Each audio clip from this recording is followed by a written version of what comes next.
What's up, everybody? Weston here with the Hidden Gibbon, and we are back with Monday's episode of Magic for the Working Class. And, we've got Mangara today, and it's increased by $2 whole since I built it a couple weeks ago. So, Magic prices are always fluid. But as always, this is the series where we're building decks for under $100, keeping them affordable for the working class. It is extremely important to me that Magic is affordable and accessible to everybody, regardless of their economic circumstances. I didn't grow up with a whole lot, and so I understand what it's like to not be able to afford your hobbies. But if you like what I'm doing here, feel free to give a subscribe. I have some regular deck techs, mostly run by viewer requests at this point, which I really love, and I do have some discussion content and other budget content. But without further ado, let's get straight into Mangara, shall we? So Mangara the Diplomat is a 59-cent card, and it is a 2/4 for 3 generic and 1 white, and simply says lifelink. And whenever an opponent attacks with creatures, if 2 or more of those creatures are attacking you and or planeswalkers you control, draw a card. Whenever an opponent casts their second spell each turn, draw a card. I paused there for a second because on this version of the card it's worded very strangely. It says whenever an opponent attacks with creatures. I don't know what you're attacking with that isn't made into a creature. Even the planeswalkers that can attack, like turn into creatures for combat. Very strange wording there. So it's going to be mono white. We're going to make some tokens. We're going to try to poke in for some things. It's going to be a lower powered deck, but let's see what we can do here. First, we have Elspeth's Son's Champion. Now, this card is $5.49, so it does eat up a significant portion of the budget. It's a 6-drop for 4 loyalty. Create 3/1/1 white soldier creature tokens. -3, destroy all creatures of power 4 or greater. Or -7, you get an emblem with creatures you control, get +2/+2, and have flying, which is pretty good. Making its own blockers is very strong. We have the Wanderer, prevent all non-combat damage that would be dealt to you and other permanents you control. So Suck It, Pyroclasm, and Pyrohemia, and things like that. And -2, exile target creature with power 4 or greater. Pretty nice. Then we have our creatures. It's your traditional sort of low to the ground white weenie deck. We have our pseudo Ghostly Prison effects in Arcana of Absolution. Makes it so creatures can't attack you or planeswalkers you control unless their controller pays 1. It also flies and has protection from white. Baird, Steward of Argive, is a 2/4 for 4 vigilance, and creatures can't attack you or planeswalkers you control unless the controller pays 1 for each of those. We have Burnished Heart. You can sack it to search for up to 2 basic lands cards and put them onto the battlefield tapped. We have Cathar Commando, a 3/1 for 2, flash, and you can sacrifice this creature to destroy target artifact or enchantment, so some good artifact or enchantment removal for 3. We have Helpful Hunter. When it enters, draw a card, and then it becomes a blocker. Kind of like Spirited Companion. When it enters, you draw a card. So we have Cat Dog in here. We have Inspiring Overseer does the same thing. When it enters, you draw a card and gain 1 life, and it flies. Drawing Researchers. I'm really high on this card. I really like this card a lot. First strike, and at the beginning of each end step, if an opponent has more cards in hand than you, this creature becomes prepared. And then the prepared spell is you and target opponent each draw 3 cards. It also has First Strike, which is pretty random, but good. And of course, the prepared spell is Secret Rendezvous, so you can play politics with it, right? Like, hey, I'll let you draw 3 cards if I can draw my 3 cards. We have Core Cartographer, which lets you search up a plains and put it in the battlefield when it comes in. Loyal Warhound. When it enters, if an opponent controls more lands than you, search for a basic plains and put it onto the battlefield tapped. Mentor the Meek, making it so your creatures with power 2 or less cannot, or when they enter, sorry, I got confused with Delmy, who is not a cheap card. Whenever another creature you control 2 or less enters, you may pay 1. If you do, draw a card, giving you card advantage, and I really like the art for this. Let's go with Oreskos here. Explorer. When it enters the battlefield, search your library for up to X plains card, where X is the number of players who control more lands than you. Reveal those cards and put them into your hand, then shuffle. So it can get you up to 3 plains cards. Palace Jailer. When this creature enters, you become the monarch, and when this creature enters, exile target creature an opponent controls until an opponent becomes the monarch. We have Solemn Simulacrum. Of course, this one searches up a basic and then gets you a card off of card draw when it dies. We have Wall of Omens, which has Defender, is a 0/4, and when it enters, you get to draw a card. And Windborn Muse, of course, again, is a Ghostly Prison on a body, flying 2/3, and creatures can't attack you unless its controller pays 2 for each creature that is attacking you. For sorceries, we do have a win con in here, right? We have Approach of the Second Sun. Now, our creatures are not very strong, right? They're very tiny little dudes, and we can create tokens, and we can make those tokens big, but this is an alternate win condition if you can't poke people with tokens. It simply says when you cast it, you gain 7 life. If you've cast it, and then it goes 7th from the top. If you've cast it a second time, then you win the game. Now, there is a card that lets you win in one turn with this if you have sufficient mana, but we aren't playing that in this deck because, again, this is supposed to be low to the ground, right?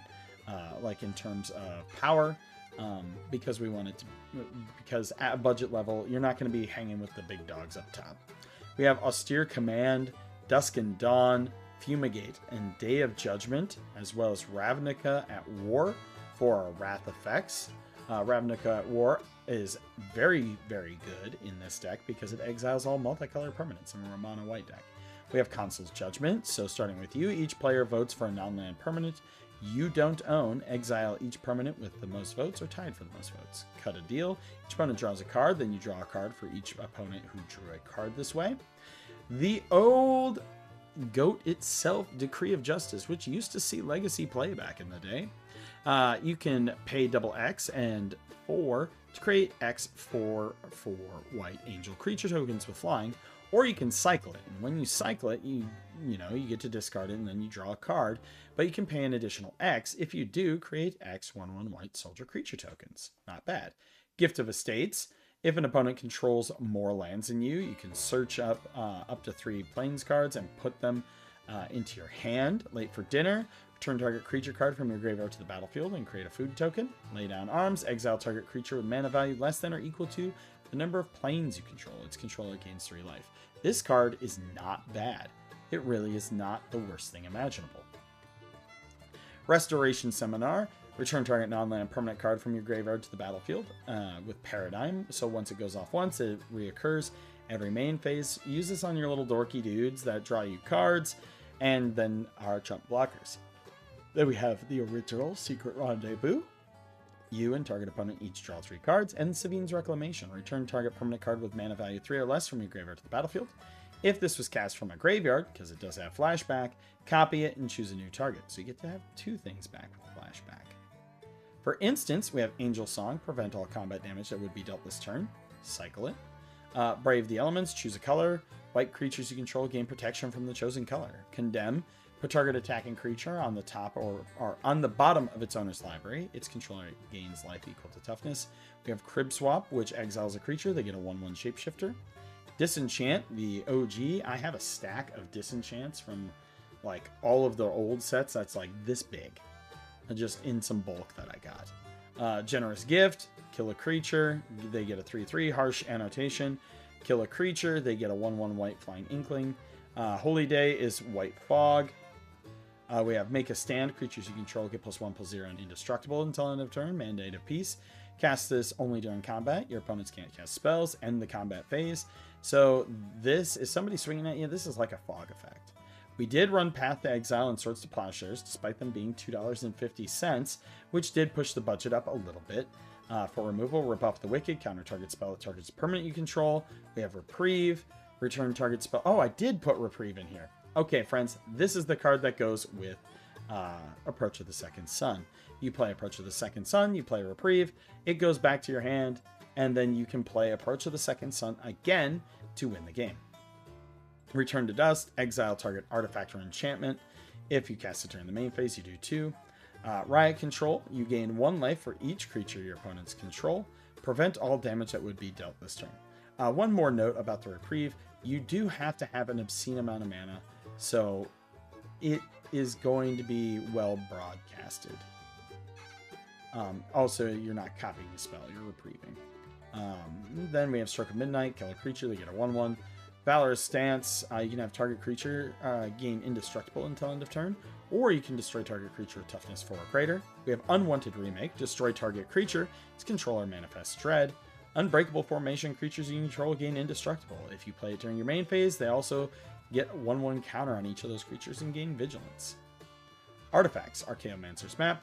When it enters, search your library for up to 2 basic playing cards, reveal them, put them into your hand, then shuffle. Whenever a land an opponent controls enters, if that player controls more lands than you can put a land from your hand onto the battlefield. Swiftfoot Boots for protection, and Wayfarer's Bauble. Enchantments, we are running Ghostly Prison. We are running Monologue Tax, so whenever an opponent casts their second spell each turn, make a treasure. Faith's Fetters is a pacifism that gains you 4 life and makes it so they can't activate their abilities. Banishing Light, when this enchantment enters, exile target non-land permanent an opponent controls until this enchantment leaves. Ossification, it exiles a creature or planeswalker, it enchants your basic land. And Tocasia's Welcome, whenever one or more creatures you control of mana value 3 or less enter, draw a card. This ability triggers only once each turn. Lands, Castle Ardenvale for tokens, Plains, Myriad Landscape, and Karoo. Now, this is going to be a more difficult deck to win with, right? One thing I would recommend, or could recommend, to put in here would be maybe dropping Banishing Light for something like Intangible Virtue to pump up your tokens, things like that. Or a Kinship Banner, if you can swing it, to give those tokens another benefit as well. But that's the build. Let's go ahead and take a look at playtesting, shall we? So we're going to start our game here with 3 planes. We have Brave the Elements, Condemn, Monologue, Tax, and Decree of Justice. We're going to keep the hand, and we're going to draw. We're going to drop our planes for the turn. Not bad. Then we're going to take our next turn. We're going to play a planes. So one thing is like a couple of my friends play Ragavan. Condemn is an excellent card to just like blow that card out of the water. But we are going to take our next turn. This is a slower deck. We play a planes here, and we're going to go ahead and we're just going to play our Monologue Tax. So whenever an opponent casts their second spell each turn, you create a treasure. Next turn, we're going to drop our planes, and we're going to drop Mangara. I'm just going to drop them over here. And next turn, we drop another planes. Now, we should probably do something. We are going to pay 4. We're going to play Wall of Omens. 1 second, friends. I'm going to zoom out one. Boop. We are going to play Wall of Omens, which nets us a card. And we are going to play Helpful Hunter, which nets us a card. And, that's pretty good. Gets us a couple blockers out there. Net us 2 cards. And now we still have one available for gaining protection and condemn. On our next turn, we are going to play a plains because we're probably not going to miss land drops in this. Now, if somebody has more lands than us, we're going to go 1, 2, 3, and we are going to draw 3 cards. 1, 2, 3, 4, 5, 6, 7, 8. We have 8 cards. So, maybe somebody did ramp, but I don't know. We're going to go ahead and discard plains. Next turn, we're going to draw, and we're going to play a plains again. And we're going to drop, we're going to sit. This is a deck where we can sit pretty easily. We will say that people are starting to build board states. All of our stuff is under 3, so we're going to play Dusk. Destroy all creatures with power 3 or greater. Boop.